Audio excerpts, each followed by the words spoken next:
toutes et à tous. Nous allons aborder un sujet aujourd'hui qui parle en fait du bégaiement, surtout chez les enfants.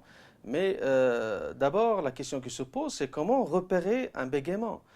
Le bégaiement peut apparaître justement précocement chez l'enfant, mais il ne faut pas du tout le confondre avec l'hésitation ou le manque de confiance chez un petit qui commence à parler et dont le débit verbal n'est pas du tout fluide, surtout vers 2 ans, on commence à parler avec une certaine hésitation.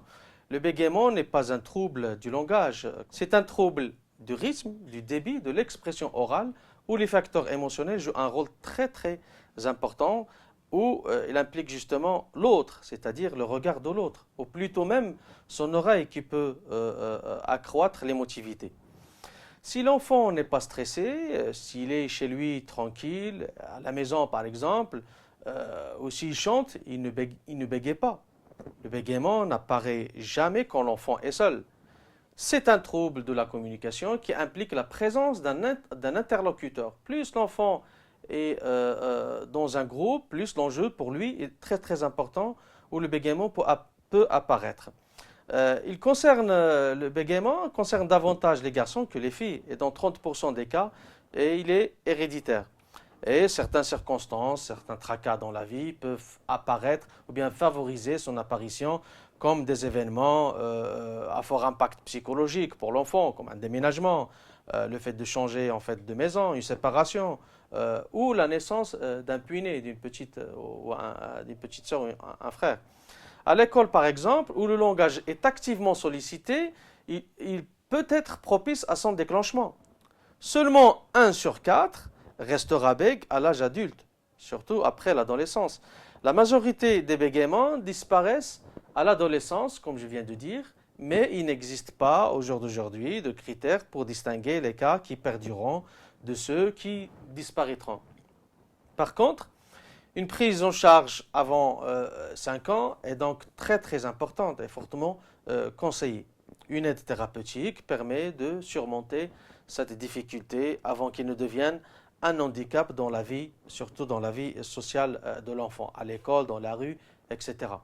Une bonne attitude pour que le bégaiement ne s'installe pas, vers 2 ans par exemple, quand l'enfant commence à parler, il peut buter sur les mots. Son expression peut être hésitante sans que ce soit un véritable bégaiement. C'est le gazouillement chez l'enfant, c'est très très connu et ça fait toujours plaisir en fait d'entendre les premiers mots. Il peut aussi se produire un bégaiement transitoire qui ne constitue pas un symptôme préoccupant. Et pour éviter qu'un bégaiement ne s'installe durablement, n'obligez pas surtout systématiquement votre enfant, à se corriger. Ça, c'est une erreur que les parents commettent, mais c'est à éviter. Si vous n'y faites pas attention, le bégaiement transitoire d'un enfant de 3 ans aura plus de chances de rester sans conséquence. Si votre enfant, par contre, bégaye à 4 ou à 5 ans, à ce moment-là, gardez la même attitude d'abord et ne l'obligez pas à répéter ou à faire des efforts. Le fait d'insister ou de revenir sur les mots va aggraver davantage la situation, va aggraver le problème, et j'insiste. Le bégaiement, c'est une difficulté liée au contrôle du débit verbal. Plus l'enfant a conscience qu'il faut parler, plus il va bégayer malheureusement. Aider un enfant, par contre, ne signifie pas parler à sa place. Mais vous pouvez lui donner, pour le débloquer, quand même le mot sur lequel il bute. Par contre, il faut l'aider sans trop tarder. Avant 3 ans, la consultation chez un orthophoniste sera très très utile. Il vous donnera ses conseils pour éviter que le bégaiement ne s'installe pas. Et après 4 ans, une prise en charge de rééducation peut commencer avec un orthophoniste spécialisé, je dis bien spécialisé, qui a déjà en fait abordé ce genre de problématique du bégaiement. Il s'agit bien évidemment d'aider l'enfant à coordonner l'articulation avec bien évidemment la respiration qui va l'aider à débloquer. Une aide orthophonique, donc à ce moment-là, est justifiée car un certain nombre d'enfants bèguent présentent parallèlement un retard de langage, surtout le langage, je dis bien, le langage oral. En revanche, le bégaiement n'est pas du tout associé à des difficultés ultérieures dans le langage écrit, par exemple la lecture et l'écriture. En dehors de l'orthophonie, aider l'enfant à exprimer ses émotions en diversifiant ses moyens d'expression. Je peux citer la musique, le dessin, la pâte à modeler, etc. Tous travaux manuels où il peut exprimer ses émotions.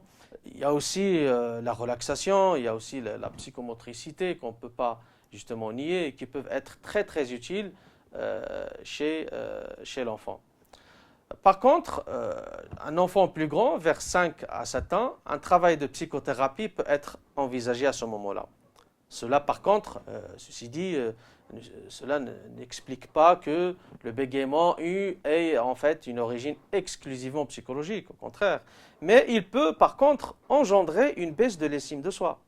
Et ça aussi, c'est très très important. Une aide psychologique est d'autant plus importante que l'enfant souffre de son bégaiement, surtout s'il est l'objet de moqueries, et ce qui est dans la majorité des cas, surtout à l'école où il y a de l'harcèlement moral, ça peut être considéré comme un harcèlement moral pour votre enfant.